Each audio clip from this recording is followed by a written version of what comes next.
नमस्कार, अपना एमपी देख रहे हैं आप। मैं हूं आपके साथ प्रशांत कटारिया। अहम खबर के साथ बुलेटिन की शुरुआत करेंगे। इंदौर में पेंट गोदाम में भीषण आग लग गई है। मधु मिलन चौराहे के कॉमर्शियल टावर बिल्डिंग में भड़की इस आग से हड़कंप मच गया, क्योंकि बिल्डिंग में लगातार ब्लास्ट होते रहे। इसके बाद दमकल ने मोर्चा संभाला। 10 से ज्यादा टैंकर मौजूद रहे।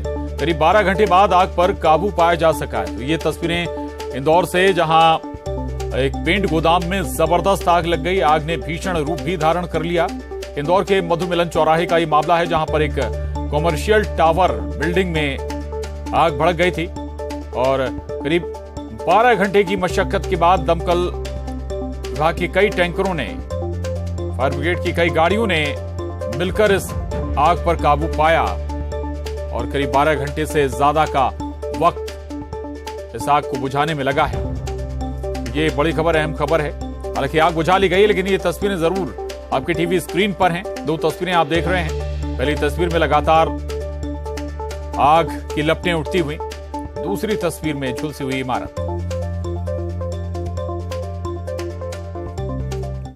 सूचना मिली कि मधुबन टाकी के पीछे एशियन पेंट की दुकान में आग लगी। बोले आने के बाद देखा तो वाकई एशियन पेंट दुकान में आग लगी थी।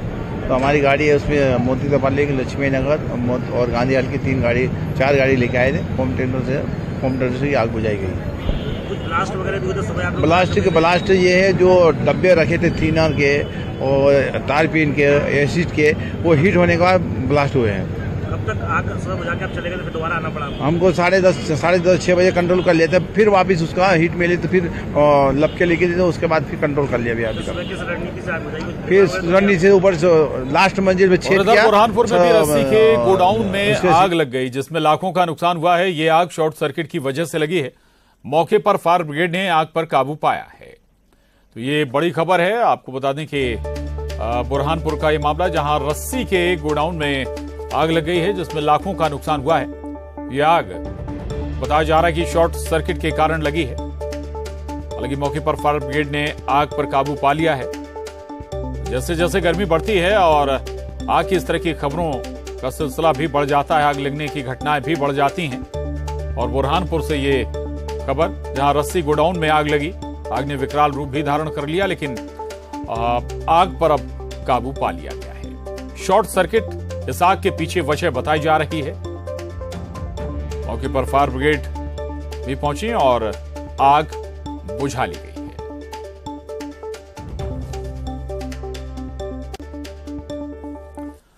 धार से बड़ी खबर है। दिन दहाड़े युवती की गोली मारकर हत्या कर दी गई। अज्ञात बदमाशों ने गोली मारी है युवती को। युवती की मौके पर ही मौत हो गई। बसंत विहार कॉलोनी की घटना है ये। पुलिस मौके पर पहुंची है और मामले की जांच में जुटी हुई है।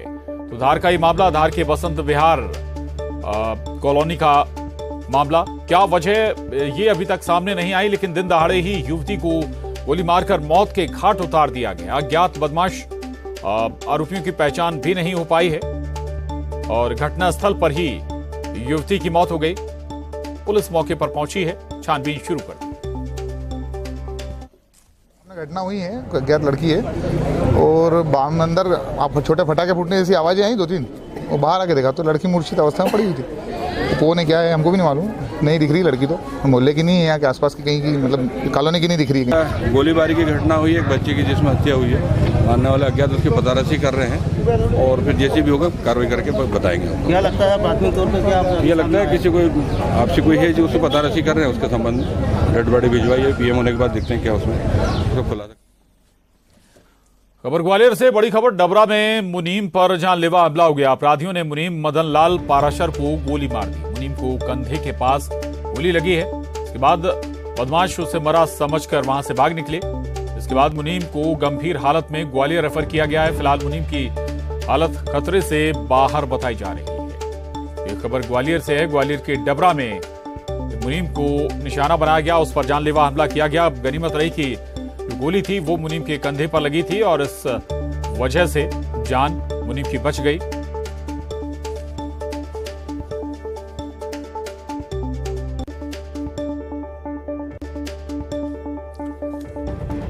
खबर शेड्यूल से, शेड्यूल के बुढ़ार में इनकम टैक्स ने छापा मारा है। व्यापारी केशर सिंह छाबड़ा के ठिकानों पर रेड मारी है। 20 से ज्यादा अधिकारियों ने सतना और कटनी में भी छापा मारा है। फिलहाल टीम दस्तावेज खंगाल रही है।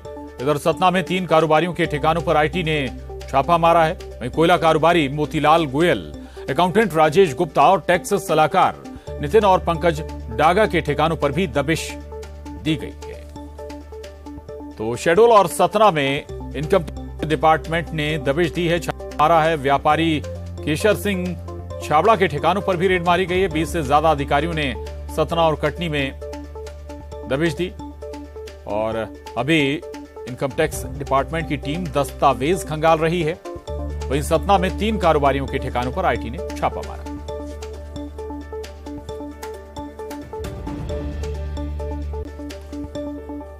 और न्यूज 18 संवाददाता शहडोल से सौरभ पांडे हमारे साथ जुड़ रहे हैं, साथ ही सतना से न्यूज 18 संवाददाता शिवेंद्र सिंह बघेल हमारे साथ जुड़ रहे हैं। शिवेंद्र, क्या हासिल हुआ आईटी की टीम को इस छापेमारी में?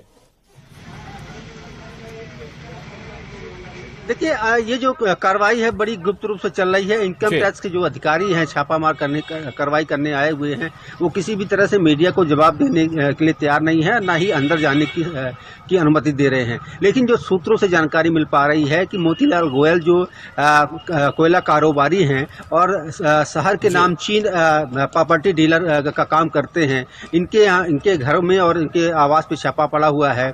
साथ में नितिन डागा और पंकज डागा और राजेश गुप्ता के ठिकानों पे उनके छापेमार कार्रवाई कर रही है। लेकिन जो जानकारी सामने आई है कि इन्होंने पिछले साल पन्ना जिले में लगभग 300 हेक्टेयर जमीन किसी बड़े सीमेंट फैक्ट्री के नाम से खरीदी थी, उस पे टैक्स की चोरी की हुई थी। साथ ही कोयला कारोबार में भी इन्होंने कई करोड़ के टैक्स की चोरी की है और इसी शिकायत, टैक्स चोरी की शिकायत पर यह कार्रवाई चल रही है। और लगभग 3 दर्जन से ज्यादा जो अधिकारी हैं जो भोपाल और जबलपुर सर्किल के हैं, वो छापामार कार्रवाई में शामिल हैं और सुबह 5 बजे से कार्रवाई अनवरत जारी है।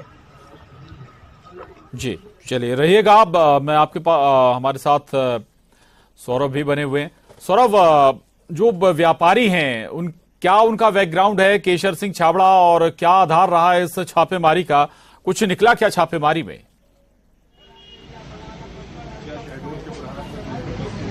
कार्रवाई चल रही है, लगातार जारी है।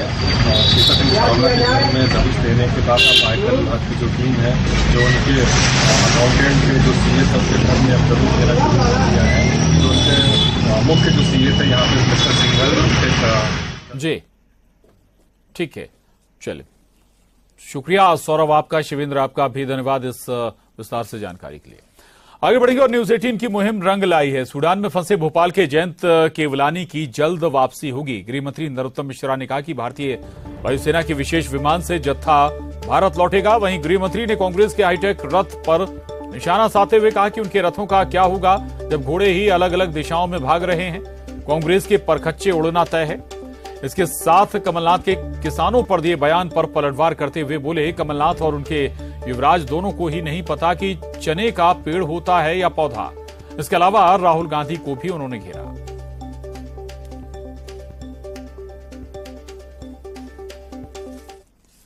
जयंत केवलानी ने स्वयं ने ही फोटो शेयर किया है, अखबार में आज मैंने देखा हुआ है। भारतीय नागरिक सभी सुरक्षित आ जाएं, प्रधानमंत्री जी स्वयं इस बात की चिंता कर रहे हैं। इस रथ के, इनके रथों का क्या होगा जब घोड़े ही अलग अलग दिशा में भाग रहे हैं? तो उससे आप अंदाजा कर लेना कांग्रेस की स्थिति क्या है, परखच्चे उड़ना है। देखो, कमलनाथ जी और उनके युवराज नकुलनाथ जी दोनों को ही नहीं मालूम होगा कि चने का पेड़ होता है कि पौधा होता है।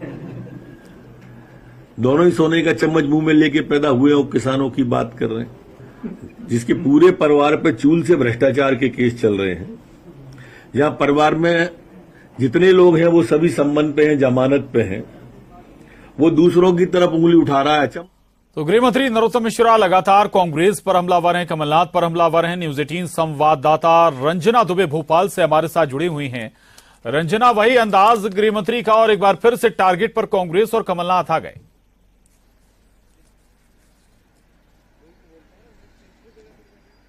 जी प्रशांत, जो गृह मंत्री नरोत्तम मिश्रा ने पीसीसी चीफ कमलनाथ और पूरी कांग्रेस पर निशाना साधा है और इसमें खास करके चुनावी जो 5 हाईटेक रथ हैं जो कि प्रदेश भर के अलग अलग जिलों में पहुंचेंगे, चुनावों से पहले कांग्रेस के रथ को लेकर भी गृह मंत्री ने निशाना साधा है, जिसमें कांग्रेस की एकता, अनुशासन को लेकर भी एक तरह से अगर कहें तो इस पर कटाक्ष किया गया है और ये भी कहा गया है कि भले उन्होंने रथ तैयार किए हैं लेकिन जब घोड़े ही अलग अलग दिशाओं में भाग रहे हैं तो रथों का क्या होगा और चुनावों में परखच्चे जरूर कांग्रेस के उड़ने वाले हैं। तो इसको लेकर जो निशाना उन्होंने इसी बात को लेकर साधा है कि जिस तरीके से कांग्रेस में एकता नहीं है, गुटबाजी है, उसी के चलते ये सब चीजें हैं और भले वो कितने चुनावी रथ शुरू कर दे जिलों में लेकिन उसका कोई असर दिखने वाला नहीं है, क्योंकि जाहिर सी बात है कांग्रेस में जिस तरीके से कभी कभी जो नेता है एक मंच पर दिखाई नहीं देते हैं, उसको लेकर भी लगातार जो बीजेपी है, बड़े नेता है, वो निशाना साधते हैं। तो दूसरी तरफ किसानों को लेकर भी जिस तरीके से कमलनाथ का बयान आया था, पीसीसी चीफ कमलनाथ का बयान आया था, उस पर भी इन्होंने निशाना साधा है कि जो बिल्कुल लगातार रिएक्शन भी दे रहे हैं गृह मंत्री। रहेगा रंजना, लौटूंगा आपके पास। अजय सिंह यादव जी हमारे साथ जुड़े हैं, उपाध्यक्ष कांग्रेस मीडिया विभाग से। अजय सिंह जी, नरोत्तम जी कह रहे हैं भाई रथ कैसे एक दिशा में जाएगा, घोड़े ही अलग अलग भाग रहे हैं। देखिए, मुझे लगता है नरोत्तम मिश्रा जी भारतीय जनता पार्टी के रथ की बात कर रहे हैं। कांग्रेस पार्टी में तो सारे नेता, सारे कार्यकर्ता एकजुट होकर बात कर रहे हैं कि कमलनाथ जी के नेतृत्व में सरकार बनाना है और सभी नेता अपनी अपनी पूरी क्षमता के साथ जमीन पर काम भी कर रहे हैं मिशन 2023 के लिए, चाहे दिग्विजय सिंह जी हों, अरुण यादव हों, चाहे अजय सिंह जी हो, सुरेश पचौरी हो, सभी जमीन पर काम कर रहे हैं और हमारी सभी बैठकों में नेता मिलकर रणनीति भी बना रहे हैं। पिछले दिनों भी राजनीतिक कमेटी की बैठक में सभी नेता मौजूद थे जिनको प्रदेश का बड़ा नेता माना जाता है और सभी ने उसमें आम राय से फैसला लिया था कि कमलनाथ जी मुख्यमंत्री बनेंगे। ये अलग अलग घोड़े तो भाजपा के दौड़ रहे हैं। उमा भारती कभी पत्थर फेंक रही है, कैलाश विजयवर्गीय कभी कानून व्यवस्था पे सवाल उठा रहे हैं, सिंधिया जी और नरेंद्र सिंह तोमर अपनी राग अलाप रहे हैं। भारतीय जनता पार्टी में बिखराव है। ठीक है, रहेगा अब अजय जी। नेहा बग्गा जी हमारे साथ जुड़ी हैं, नेता बीजेपी। नेहा जी, दो बात, एक तो ऐसा लगता है कि कांग्रेस के रथ की चिंता बीजेपी को ज्यादा, दूसरा अजय जी कह रहे हैं कि भाई नरोत्तम जी कांग्रेस के नहीं बल्कि बीजेपी के रथ की बात कर रहे हैं। नहीं, भारतीय जनता पार्टी तो बहुत प्रसन्न है प्रशांत जी की 60 सीटों की जिम्मेदारी तो मिस्टर बंटा था दिग्विजय सिंह जी को दे दी है, यानी कि 60 तो कांग्रेस ने पहले ही माइनस कर दी है और जब 60 पे निकलेंगे तो आसपास की जो सीटें हैं उस पर प्रभाव छोड़कर आएंगे। स्वयं दिग्विजय सिंह कहते हैं कि मैं जहां जाता हूं कांग्रेस पार्टी का वोट कट जाता है। तो सुपारी लेने वाले कांग्रेस पार्टी के अंदर, कांग्रेस को समाप्त करने वाले कांग्रेस पार्टी के अंदर, और जो भावी मुख्यमंत्री अपने आप को कमलनाथ जी बता रहे हैं, उनकी स्थिति ये है कि ना यादव जी उसको स्वीकार करने के लिए तैयार हैं, अरुण यादव जी, ना ही आप देखिए राहुल प्रिया उसको स्वीकार करने के लिए तैयार हैं, पचौरी जी कई बैठकों से नदारद हो जाते हैं। तो जिन वरिष्ठ नेताओं की जिन्हें ये नेता मानते हैं अजय यादव जी, वही स्वयं नजर नहीं आ रहे हैं, उन्होंने स्वीकारने से मना कर दिया प्रक्रिया का हवाला देके। आपको ये भी याद होगा कि जीतू पटवारी जी ने तो स्वयं अपनी जो घोषणा है वो करवा ली थी क्योंकि कमलनाथ जी ने स्थान नहीं दिया। दूसरी ओर देखिए कि विधानसभा के पटल पर जिस तरीके से रस्साकशी चलती है जीतू पटवारी, गोविंद सिंह जी और कमलनाथ जी के बीच में, वो एक और अलग सिनेरियो है। तो चौतरफा आप देखिए इनके जो रथ के घोड़े हैं, वाकई में गृह मंत्री जी ने जो कहा है वो बिल्कुल सही है, वो चारों दिशाओं में अलग अलग घूम रहे हैं, इनका कोई बिल्कुल। तो ये वाकयुद्ध आगे भी जारी रहेगा। शुक्रिया अजय जी और नेहा जी, धन्यवाद आपका। रंजना हमारे साथ जुड़ी थी, शुक्रिया रंजना। आगे बढ़ेंगे। कर्नाटक के चुनावी रण में सीएम शिवराज धुआंधार प्रचार कर रहे हैं। आज सीएम ने हुक्केरी विधानसभा में प्रचार किया, जहां सीएम ने कांग्रेस और राहुल गांधी पर जमकर हमला बोला। सीएम ने कहा कि एमपी किसान कर्ज माफी का को वादा पूरा नहीं किया गया था और ये गारंटी दे रहे हैं। जनता पार्टी की सरकारों में अंतर, कांग्रेस की सरकार करप्शन और क्राइम की सरकार, लेकिन भारतीय जनता पार्टी की सरकार ने विकास के नए रिकॉर्ड बनाए हैं। कर्नाटक में डबल इंजन की सरकार कर्नाटक में सिंचाई की व्यवस्था कर रही है, डबल इंजन की सरकार किसानों के कल्याण के काम कर रही है, डबल इंजन की सरकार 80 करोड़ गरीबों को फ्री में राशन देने का काम कर रही है। ये डबल इंजन की सरकार प्रधानमंत्री नरेंद्र मोदी जी 6,000 रुपया किसानों को हर साल देते हैं, तो गोमई जी भी 4,000 रुपया हर साल किसानों के खाते में डालते हैं, किसान सम्मान निधि देने का काम करते हैं। मेरे किसान बहनों और भाइयों, जब कांग्रेस की सरकार थी तो इन्हें किसान सम्मान निधि के नाम तक वहां नहीं भेजे थे ताकि किसानों को पैसा न मिल सके। कांग्रेस रोकती है, भारतीय जनता पार्टी जनता की सेवा करने के लिए आगे।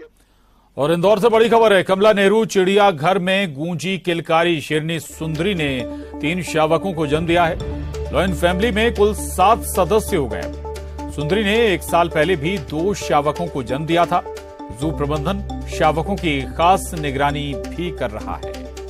ये बड़ी खबर इंदौर से, जहां खुशखबरी सामने आई है। कमला नेहरू चिड़ियाघर में शेरनी सुंदरी ने 3 शावकों को जन्म दिया है।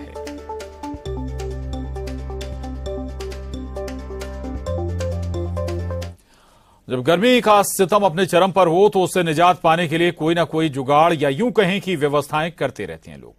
सागर जिले के एक होम्योपैथिक से इलाज करने वाले डॉक्टर ने भी कुछ ऐसी ही तरकीब निकाली जिससे गर्मियों से बचा जा सके। डॉक्टर ने अपनी कार के ऊपर गोबर का लेप लगाया जिससे कार में ठंडक बनी रहे और गर्मी से राहत मिल सके।